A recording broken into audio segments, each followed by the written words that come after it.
I want to thank Orna and Sudhindra for inviting me to be here and talk to you, and thank all of you. It's a long day, 6 o'clock in the evening. I don't know why you should want to listen to this kind of subject, but you have chosen to inflict this on yourselves. I'll try to make it light and instructive and helpful. I want you to know that I have spent a lot of time preparing for this. I don't want you to think that I've just arrived here and I'm going to... so there's a paper available. This is the proof that I've worked hard. But I'm not going to read out this paper because that's one hell of a boring thing to do. I always do this so that people know that I've worked hard, I've just not got up and it's not an after dinner speech. But there are just some key ideas I want to share, and I will refer to this paper only for that. And if those look interesting, I'm sure Sudhindra will make it available to you, the rest of the paper. If they don't look interesting and all the copies are left behind, it will go to the Raddiwala, and I know I have to work harder next time. In the last 2 months, by sheer coincidence, I visited Israel. I was telling Orna just now, and there is 1 square kilometer of space in Jerusalem where about 95% of the world's problems are contained. And from the ramparts, you can see the Al-Aqsa Mosque, you can see the church, you can see the Wailing Wall.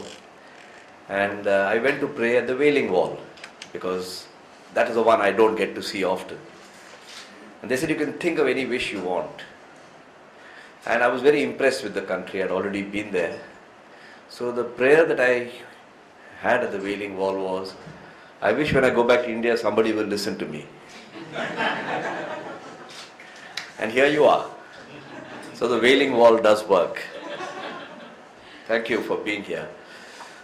But this world has 5 or 6 major religions. 3 of them came from that 1 square kilometer. Not quite 1 square kilometer, but that area. Christianity, Judaism and Islam. And where we are living, the other 3 came. Hinduism, Buddhism, Jainism. I don't want to leave out, in the interest of my continued employment in Tata's, the Parsis in between. And if there is any other religion I've left out, I may be forgiven. I'm not making a religious or spiritual speech. But it has been quite interesting to look at this country, which is not very much in the knowledge and consciousness of most of us. So I would like to, I've titled what I'm going to say to you as what entrepreneurial India can learn from innovative Israel. And I want to make a proposal which I've just branded the 4 Eyes proposal. I've spelt it EYES, but actually stands for I.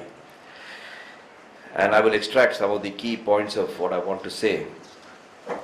The most important idea that struck me when I visited Israel is it is like an engine looking for a motor to drive, and India is like a motor looking for an engine. And somehow you could couple this, then you could get a lot of energy and value. Israel is definitely very innovative, and I'm using the word innovative. There are lots of definitions of innovation. I'm using the word innovative to see the ability to think up a lot of ideas, the ability to prototype and prove those ideas. But you need a third part, which is where the motor comes in. You need a market where you can implement it.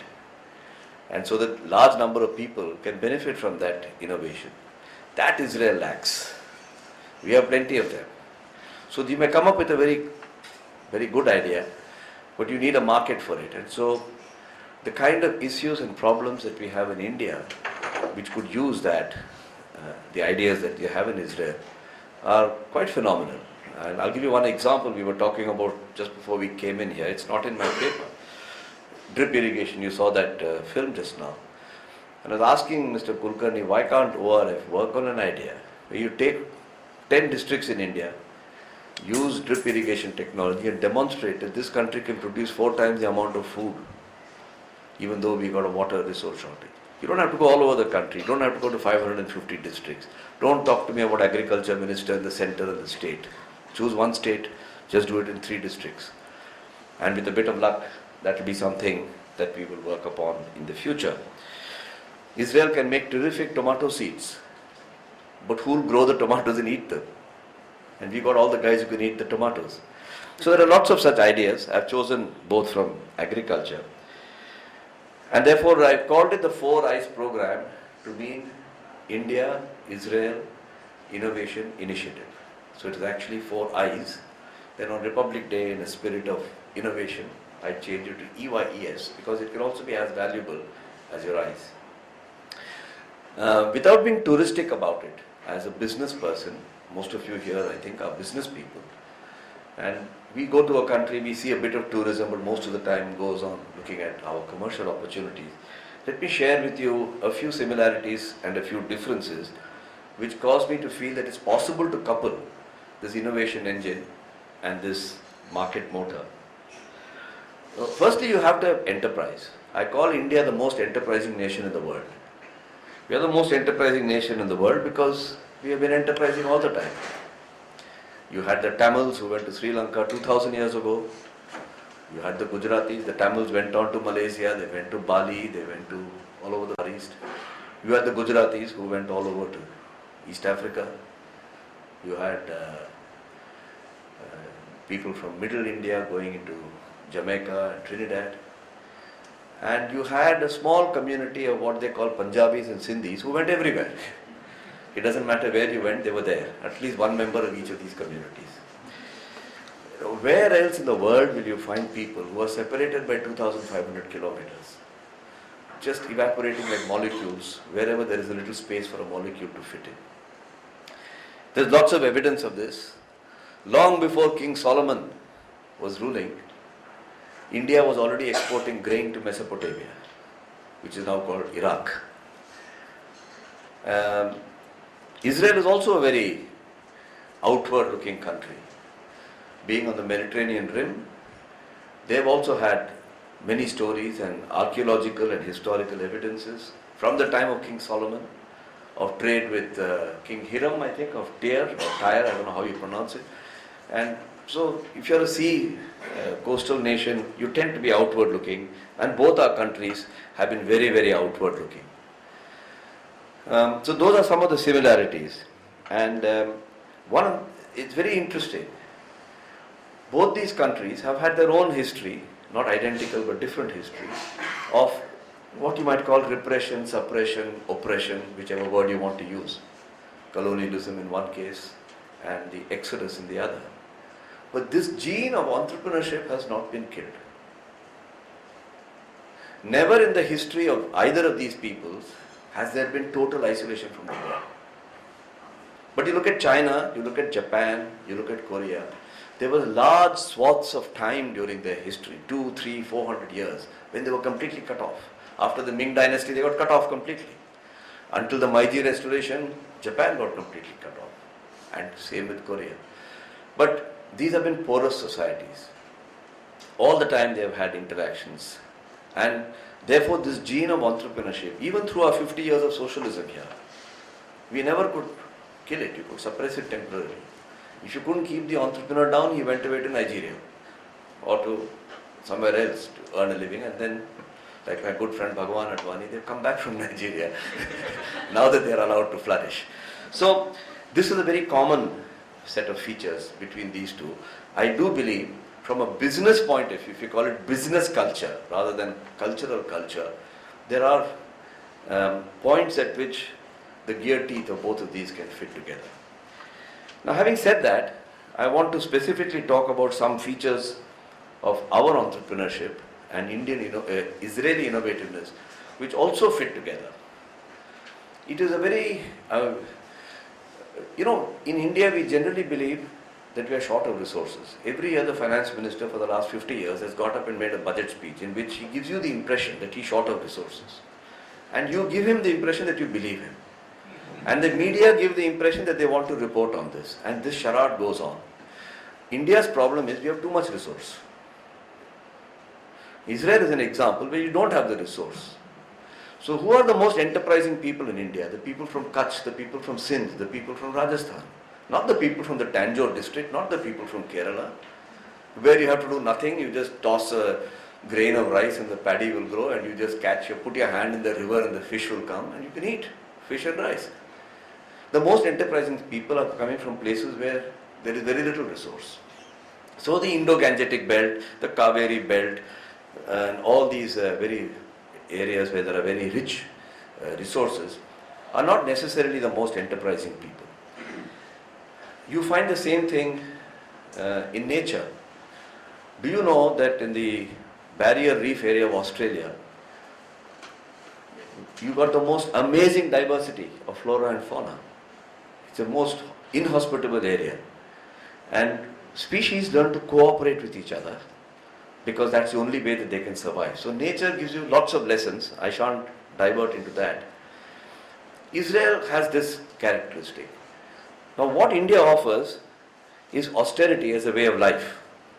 If you leave out some parts of Pedder Road and Bombay and so on, you know, in India in general, austerity is a way of life. Most of us sitting in this room grew up saving the dalda can for certain other purposes later on. You never throw away a plastic bottle even to this day, and you fill it up with something else. It's wired into your brain. It doesn't matter how much money you have, but it's wired into your brain. I believe this is to be a very valuable thing, and this is something that causes us to do what we jokingly call jugad, but it causes us to make use and stretch things in ways which are very, very radical. I don't want to talk about the Tata Nano because that has been talked about a great deal, but probably right now that's the most prime example which everybody recognizes. But there are thousands of Tata Nanos which are less written about but are very innovative. I mean, people talk about ecological sustainability. You throw away plastic bags. I met a guy in Bangalore who collects all the plastic bags, and he found that if you use it to make roads, it strengthens the road. So he solved two problems in one. First, you use the garbage, which can come ecologically a nuisance, and secondly, the road is a stronger road. He has demonstrated, he has built 4,000 kilometers or 400 kilometers of roads in Karnataka. That may be the next scam that will come out, we'll figure it out. But until that happens, I should assume that's a good thing. There are many, many examples, and most of us know of these. So I want you to lodge in your mind that this is a great strength that we have to be austere. And we've given it a nice name, frugal engineering, Gandhian engineering. Now even Carlos Ghosn comes along and talks about it. So we've created a nice international thing out of it. The second thing about Indian innovation, I'm telling you things that you know, but I'm just putting it into an architecture to help me to show you how we think we can couple this. You ask anybody, you stop any guy on the road and say, what is innovation? You say Google, Apple, Mac, iPod, things that are the first time in the world. And if you say India is innovative, they say, no. Apart from inventing zero, in Bhaskaracharya's time, you fellows have done nothing. And then you get into a certain predictable kind of debate. And if some C2H5OH is available, it promotes the debate in meaningless directions. For those who have not studied chemistry, C2H5OH stands for alcohol. I remember one part of my chemistry. But in India, the thinking is not that way. In India, the thinking is difficult to replicate. So innovation is not about being first in the world, but if it's difficult to replicate, I have a competitive advantage. And you'll find many examples if you look around that you don't mind being first in the world, but if you can't, you'll at least make it difficult to replicate. So, in a negative sense, but still it worked for 50 years. Once I got an industrial license, I found it difficult to replicate for somebody else, so I got competitive advantage. It manifests itself in many, many little ways. But our ability to take a whole value chain and deconstruct it and work on it. And I'll give you examples that you never thought of as innovation. But actually when you reflect our innovation. I used to work like my friend Bhagwan Advani in a company called Hindustan Lever. We set up a distribution system. How can you reach consumer products to 5 million outlets within 4 weeks? It's a very unique thing. It's very difficult to replicate. For 40 years people have been trying. And many of them have now got it. After 40 years, anybody can get it. But for a long time, it gave Hindustan Lever, ITC, as a cigarette company, that advantage. But we don't think of distribution as a great innovation. If Dr. Badrinath is able to do an eye operation for a very small sum of money, he has deconstructed a business model. If our dabbawalas are able to deliver Many of you might have heard a presentation with Dabbawalas. They say that we take the credit for reducing the divorce rate in this city. Because the wrong lunch reaches the wrong man, then his wife will immediately suspect that something is going on. He started getting lunch from some other woman. So this whole point about making it difficult to replicate and creating a system which has to get over the infrastructural issues that we have is another characteristic that we have. The third one I want to talk about is a very holistic view to innovation. The world, and Israel is also, I included this, the West and Israel are very left-brain people. They're highly analytical and logical people. They detect a problem, they define the problem, they put alternate solutions, they find alternate ways to solve it, find the most cost-effective way, and then they find a solution. The Eastern way is a bit more mystical. It looks at the totality of a problem and sees how the proportions can be adjusted. At the end of the day, it's about having something which is differentiated. So, you look at the way drinking water is dealt with. Israel will find some fantastic high technologies. You know, not only in Israel, I'm talking of Israel today because that's the subject of our discussion. With ultra, micro, nano filters, high pressure filters, electrolytic shifting of the polarities of the various molecules. Whereas in India, people look at practical ways. And I want to just mention an example.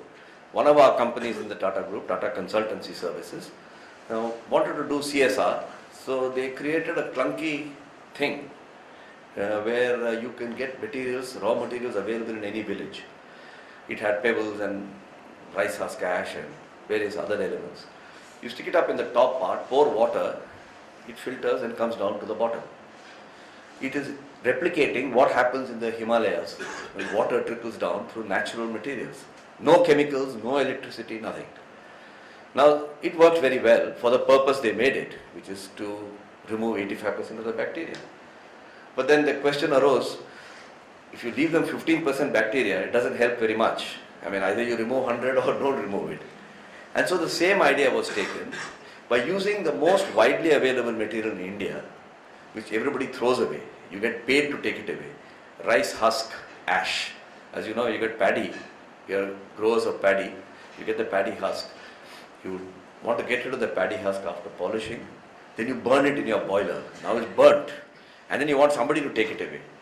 And Tata said, yes, we'll take it. And you use that, you get a mixture of carbon and silicon in that. You filter it, you get 100% removal. Add a touch of nano silver, and you created the world's most inexpensive water purifier. Now, this is not the cleverness of Tata. I've taken a Tata example because I can talk about it. There are lots of such examples where you're looking at a problem rather more holistically. You're not adding chlorine, you're not needing electricity. Any old guy can do it. And luckily, it's been received very well in the market. The fourth and the last point I want to make is, while there's a very analytical sense about innovation in the West and indeed in Israel, the Indian approach is very intuitive. There's a lot of gut feel. Unfortunately, the way Western science works, this is not recognized, this is not considered to be of any value. But it has its own sort of value because of the nature of the way the two brains interact. If I have to use a metaphor from science that all of us have studied, the principles of physics and mechanical engineering apply to the way innovation is handled in the West, in which I include Israel. The principles of biology are used in the way innovation is handled in the East.